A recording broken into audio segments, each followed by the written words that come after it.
क्या आप कश्मीर काज के साथ मुखलस हैं?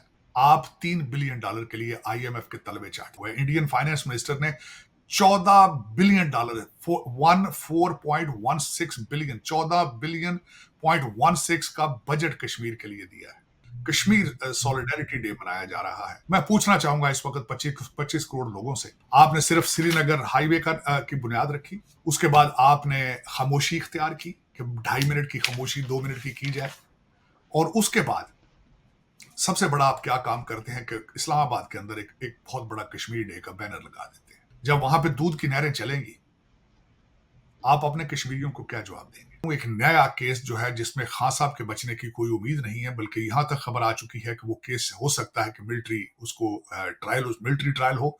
वो 9 मई का केस है, उसमें से भी बचने की खान साहब की कोई उम्मीद नहीं है। खान साहब को जेल का यूनिफॉर्म प्रोवाइड कर दिया गया है, कुरैशी साहब को जेल का यूनिफॉर्म दे दिया गया है, दोनों ने उसको पहनने से इनकार कर दिया है। खबर मानिका साहब ने अजीबो किस्म के इल्जामात लगाए कि ये मेरी बीवी इनकी मसाज करती थी, और जिस कमरे में करती थी वहां मेरी तस्वीर थी, वो भी खान साहब ने वहां से हटवा दी थी। खान साहब कहते थे कि कुरान लाया जाए, मैंने अपनी बीवी का चेहरा शादी से पहले नहीं देखा गया, लेकिन जब कुरान मंगाया गया तो दोनों मियाँ बीवी उससे मुनहरफ हो गए। कि मियाँ साहब के पास ऐसी भी लिस्टें मौजूद हैं जिसमें वो चाहते हैं कि कई नून लीग के लोग भी कामयाब ना हो। मरियम नवाज के लिए तकलीफ दे है, जो उसको सपोर्ट नहीं करते रहे माजी में, वो लोग इलेक्शन हार के सियासत से बाहर हो जाएं। मरियम नवाज की जो ग्रुपिंग है, वो उनके वालिद साहब चाहते हैं कि सारी दुनिया खत्म हो जाए, मेरी बच्ची को आगे किसी किस्म की रेजिस्टेंस ना हो। हल मौजूद नहीं है। आज भी मियाँ साहब ने मरी के अंदर जलसा किया है तो कि सिर्फ एक यही ख्वाहिश, 2-4 उनकी ख्वाहिशें हैं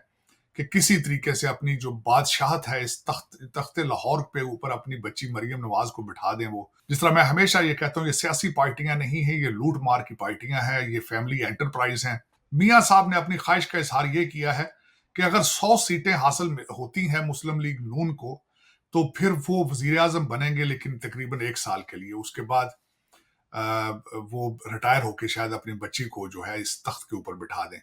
अगर 100 से नीचे कम सीटें आती हैं, 80 के करीब आती हैं, तो शहबाज शरीफ साहब प्राइम मिनिस्टर बनेंगे। लेकिन मियाँ साहब इस चीज पे इसरार कर रहे हैं कि चीफ मिनिस्टर जो है उनकी बच्ची बने। जहांगीर तरीन साहब की पार्टी आहिस्ता आहिस्ता अपनी इंपॉर्टेंस जो है वो खोती जा रही है। पहले भी लोग ये कहते थे कि ये बी पार्टी है, नून लीग की बी पार्टी है। तो जब नून लीग ही टूट के इधर उधर हो जाएगी, तो फिर इसका क्या शो, उसका कोई इंपॉर्टेंस नहीं रहेगी। आप पाकिस्तान आके पैसे लगाएं, कारोबार करें, लेकिन इन सर्कमस्टांसेस में जब आपके घर में लोग घुस के, आपके पुलिस भी सेफ नहीं है, तो बिजनेसमैन किस तरह वहां पैसा लेकर आएंगे? आपके पास सलाहियत मौजूद है, सिर्फ अगर नहीं है तो विल मौजूद नहीं है। आप करप्शन को भी हाथ नहीं डाल रहे हैं, और दहशत गर्दी को भी आप पूरे तरीके से हाथ नहीं डाल रहे। आपको करना होगा, आपको आपकी एजेंसियों को इस चीज पे इसको सीरियस लेना होगा। पाकिस्तान, अगर पाकिस्तानी नहीं बचाएंगे तो कौन बचाएगा? लेकिन पीटीआई तैयारी कर रही है कि वो इस इलेक्शन को किस तरीके से उन्होंने नहीं, धांधली का उन्होंने इल्जाम लगाना है, वो पहले तैयारियां कर रहे हैं, और मेरे ख्याल में ये ज्यादती होगी। इलेक्शन तो पहले भी अंडर एस्टिमेटेड हैं। लग रहा है कि जिस तरह पहले ही सेटल हो चुकी हैं, पहले ही कैबिनेट बनाई जा चुकी है, पहले ही लोगों को वादे किए जा चुके हैं। MQM अल्ताफ साहब ने अपने कैंडिडेट जो है वो कराची में लैंड कर दिए हैं आखिरी मिनट।